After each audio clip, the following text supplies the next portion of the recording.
Good day, everyone. Today we delve deeper into the sacred book of Ezra, specifically chapter 4, and uncover the practical lessons it holds for our daily lives. So grab your Bibles and let's embark on this enlightening journey together.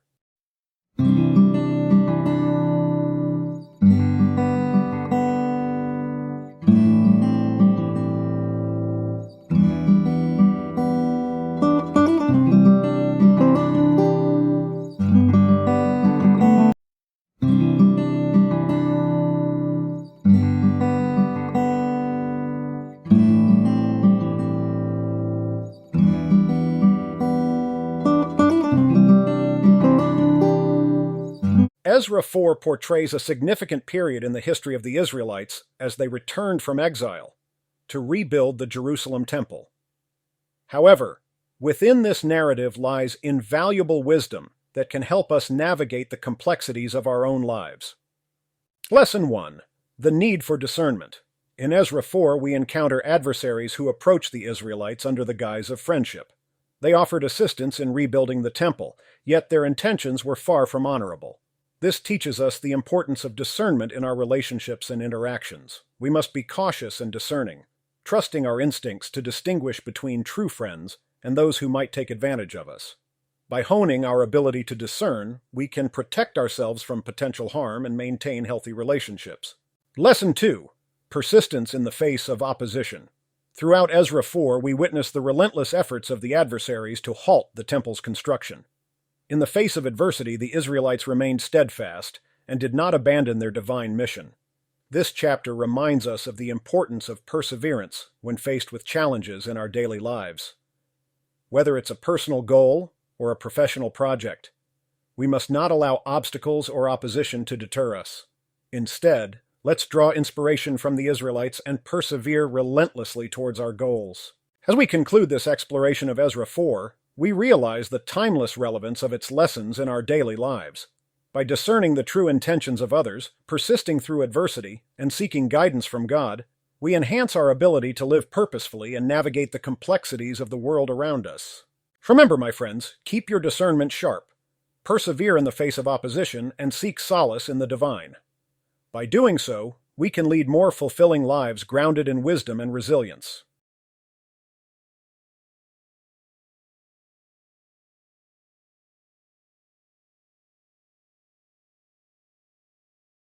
Outline. The sabotage attempt 4:1-3. 2.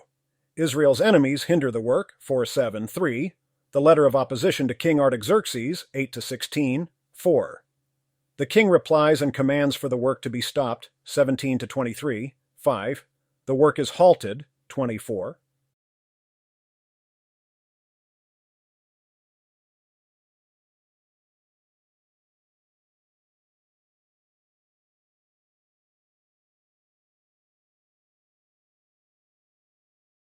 One, who were these enemies mentioned? 2.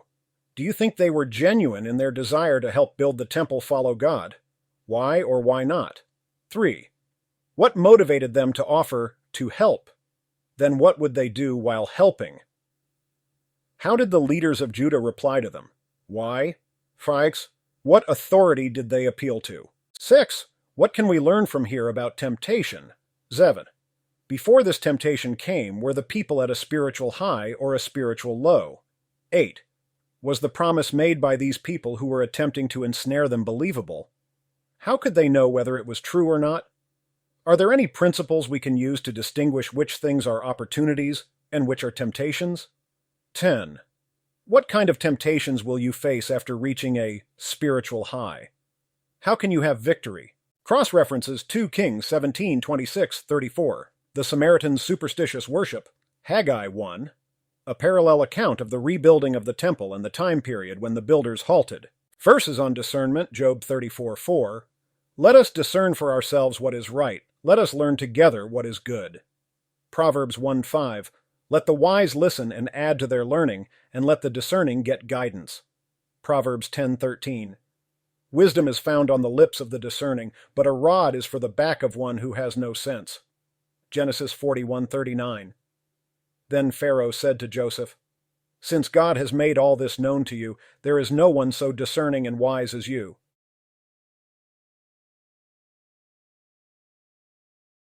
1. In chapters 1 to 3, the people had great successes. God granted them favor in the eyes of Cyrus, who allowed them to return back to their own lands and returned the spoils that Nebuchadnezzar had captured 70 years before. God granted them favor in the eyes of their neighbors, who assisted them by giving them valuables. The people themselves were excited about serving God again. They were excited about building the altar and offering sacrifices in worship. They were excited about celebrating festivals to honor God that hadn't been celebrated in centuries. They were excited about laying the foundation of the temple. Simply put, they were experiencing a spiritual high. Most of them had probably never felt closer to God than they did right here. But that is when Satan chose to attack. That is when true opposition would begin, and their resolve would be truly tested. 2. They were approached with a very reasonable-sounding proposition. Their neighbors offered to help them build the temple. Their neighbors wanted to seek the Lord. Just when they thought things couldn't go any smoother, they received this news. Exciting, right? Well, when I grew up, I often heard the phrase, "When something is too good to be true, it probably is." Is this one of those cases? This appears to fit the bill. This offer on the surface sounds good, but when you look a little bit deeper, it is clear that there are deeper motivations. From 2 Kings 17, we can see that the people did incorporate worship of the Lord into their religion, but they had a syncretic religion where they worshipped many gods. This was absolutely forbidden for the Jews who were to worship God only, Exodus 20, BB. Chapter 4:1 calls these people the enemies of Judah and Benjamin. If they are their enemies, would it make sense that they would really want to help? No. They clearly had ulterior motivates. 3, then, what were their motives? The text does not say, but by reading the following passages, we can see that they wanted to stop work on the temple. So probably their plan was to sabotage the building. They could do this by stirring up arguments and dissension and division. They could lose tools and supplies and equipment. They could accidentally forget to tie the ropes of the animals and let them run away, etc. The list goes on and on. It is easy for us to see their motives considering the following chapters and the context of both Ezra and Nehemiah. But it could have been a bit harder for the leaders who heard them make this offer for the first time. How could they tell it was a lie? 4. The leaders unilaterally rejected the offer to help. They had no interest in working together. This was a wise choice, and they probably made it because they didn't want to take the first step to have an alliance with a group of people who were not truly dedicated to God. This was an attractive offer from a human viewpoint. They could have certainly used the help on this huge project. Also, it would be nice to have some locals who had lived in the area for a long time as allies. To see through this facade took a lot of discernment. Discernment is very important when making difficult decisions like this. All of us face many issues which require discernment. Let's see what the Bible has to say about this. See cross-references. 5. Application. What lessons can we learn from our life today from this section? When you are experiencing a spiritual high, after a great victory in your personal life or perhaps after a retreat, watch out. Pride goes before the fall. In Philippians 3:12-14, we can see the importance of having a short-term memory in spiritual things. Do not hold on to and become prideful about successes, because each day has its own temptations. If you are living in the past, whether it is celebrating successes or having a self-pity party because of failures, you will fail to serve God today.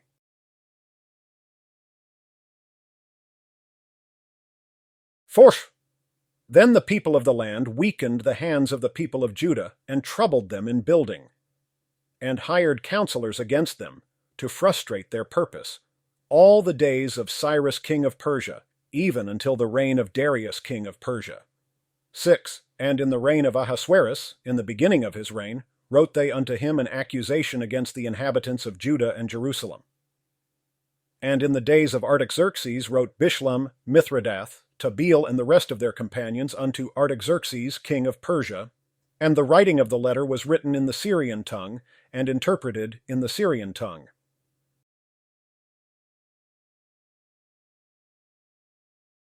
Discussion questions. 1. When their first method didn't work, what did Judah's enemies do?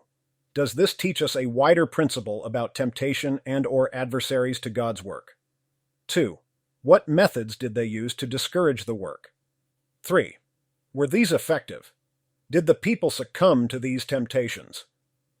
What methods is Satan using today to try to stop God's work from being accomplished? Have you ever faced any of these obstacles? How should you, respond? 5. Are there any verses from the Bible which can tell us how to respond in these types of situations?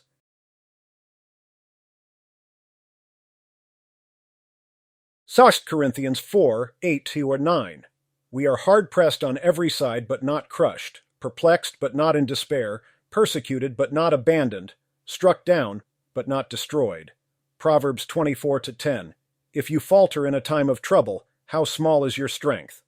2 Corinthians 12:9. But he said to me, My grace is sufficient for you, for my power is made perfect in weakness. Therefore I will boast all the more gladly about my weaknesses, so that Christ's power may rest on me. Peter 5:8. Be alert and of sober mind. Your enemy the devil prowls around like a roaring lion looking for someone to devour. 2 Chronicles 15:7. But as for you, be strong and do not give up, for your work will be rewarded.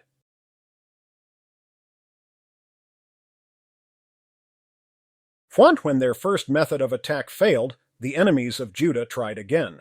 This is another reminder that if you are successful in resisting temptation once, don't let up. Satan is persistent like a lion, so we have to continue to be alert. 2. This time they tried a variety of methods to stop the building of the temple. What methods? Discouraging. How might they have done this? Frightening, probably in the form of threats. Hiring counselors against them. In other words, they paid off some people to give bad advice, such as wait for better weather, or maybe we should consider another site for the temple, or let's do it after the harvest, and so on. They were very persistent. They continued trying to frustrate the plans to rebuild the temple, and later the wall, throughout the reign of at least 4 kings. Application. Satan normally doesn't change his methods. He keeps using the same ones again and again because they are successful. He may use each of these 3 ways to try to keep us from doing God's will today. Can any of you give examples of how you have been discouraged from doing God's will? Frightened? Had people counsel you against it? Let's take a look at some verses which may help us to know how to respond to adversity. 3. We will see later in verse 24 that they were successful and the people did finally give up building the temple for a period of time. No one is immune. Everyone is susceptible. The Jews were so excited to be back in Jerusalem. They were excited to be serving God. But they allowed external pressures, opposition, and adversity to hinder them from doing God's will. See Haggai chapter 1.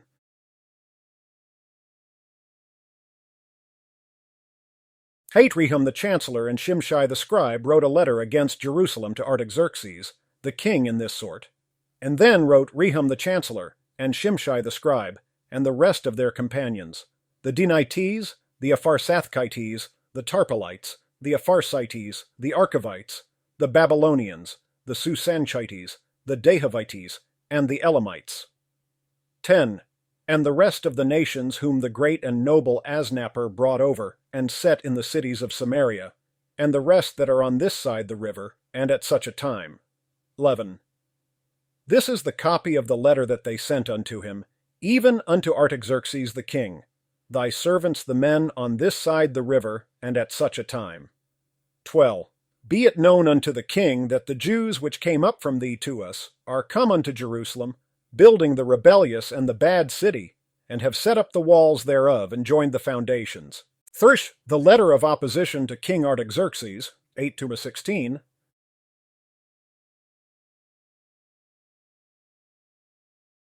1. 4 kings are mentioned in this chapter: Cyrus, Darius 4:5, Ahasuerus 4:6, Artaxerxes 4:7, 11:23, Darius 24. How does this chapter fit within the historical timeline? 2. What was the purpose of this letter to the king? 3. How would you describe the tone of this letter? Arir. How did they describe Judah and the people who lived there? Shadis C. Did the writers really care about the king's revenue? 13. 6. Do you think the writers really cared about the king's honor as they claimed? And 14. 7. Then why did they say those things? 8. Would you say that their accusations were accurate? Which ones were true and which ones weren't? How can we respond if people slander us? 10. How about if people try to stop us from sharing about Christ by reporting us to authorities? either school authorities or religious affairs bureau. Verses on flattery. Proverbs 26, 24, 28. Enemies disguise themselves with their lips, but in their hearts they harbor deceit. Though their speech is charming, do not believe them, for 7 abominations fill their hearts. Their malice may be concealed by deception, but their wickedness will be exposed in the assembly. Whoever digs a pit will fall into it. If someone rolls a stone, it will roll back on them. A lying tongue hates those it hurts, and a flattering mouth works ruin. Job 32, 21, 22. I will show no partiality, nor will I flatter anyone. For if I were skilled in flattery, my Maker would soon take me away. Proverbs 29, 5. Those who flatter their neighbors are spreading nets for their feet. Verses on slander. There's Peter 3:16. Keeping a clear conscience so that those who speak maliciously against your good behavior in Christ may be ashamed of their slander. Matthew 12:36. But I tell you that everyone will have to give account on the day of judgment for every empty word they have spoken.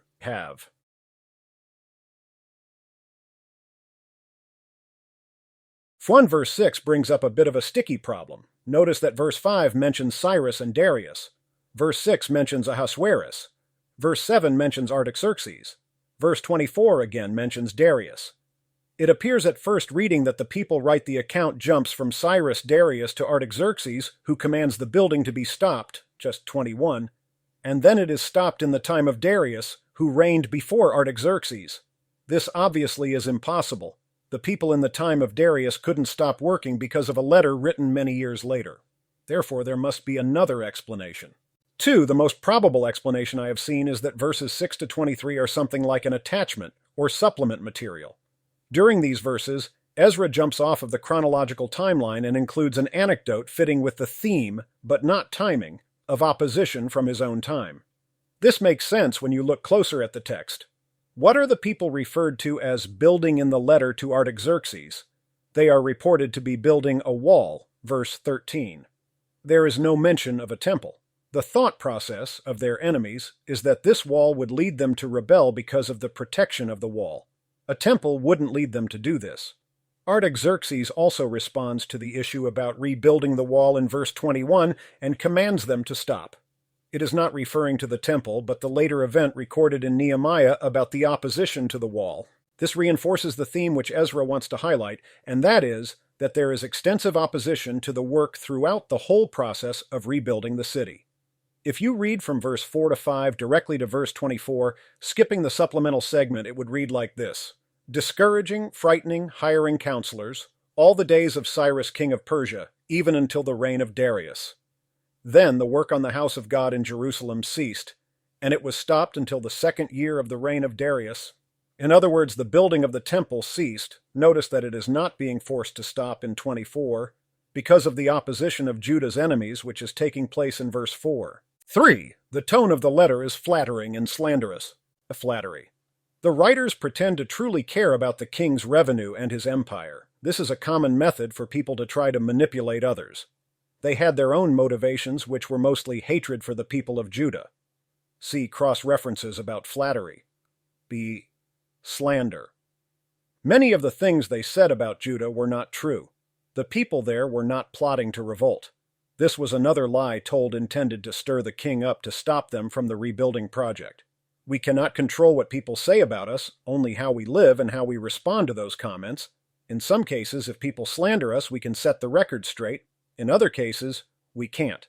The only thing we can do is to make sure the thing they are slandering us about is false. See cross-references. C. Sinful people do not play fair. This is one reason that Christians are at a competitive disadvantage in many areas of life, including education. We can't cheat. And business. We can't be corrupt or take bribes. This has led some professing believers to give up following God and instead take the easy road. But we shouldn't forget that if we are obeying Him, God is on our side. He will take care of us and ultimately give us the victory.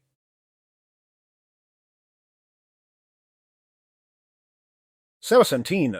Then sent the king an answer unto Rehum the chancellor, and to Shimshai the scribe, and to the rest of their companions that dwell in Samaria, and unto the rest beyond the river, peace, and at such a time.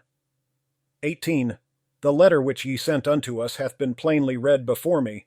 19. And I commanded, and search hath been made, And it is found that this city of old time hath made insurrection against kings, and that rebellion and sedition have been made therein. 20.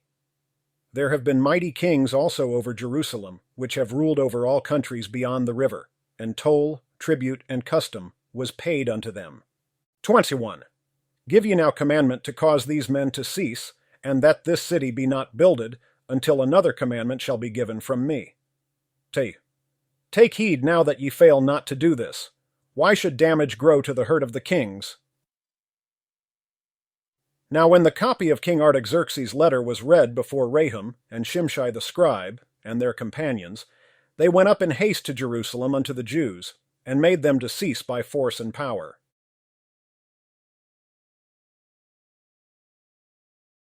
Discussion questions. 1. How did the king reply? 2. Why did he listen to them? 3. Since the people were doing good work and serving the Lord, why do you think God allowed this to happen? Cock. If you are following God in your own life, will your life always be smooth? Where might you meet opposition? Why might God allow this to happen? Verse-by-verse commentary. 1. Predictably, the king listens to them. He cares more about his own empire than the truth. As a result, he issues a decry for the work to be stopped. We should make sure that we don't make decisions like this king, but that we instead try to hear from both sides before making a decision. Don't allow people to flatter and manipulate their way into getting us to do what they want.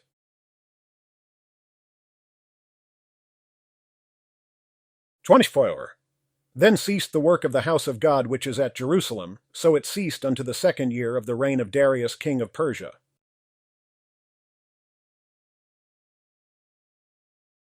1. How can this verse fit with the chapter since Artaxerxes reigned after Darius?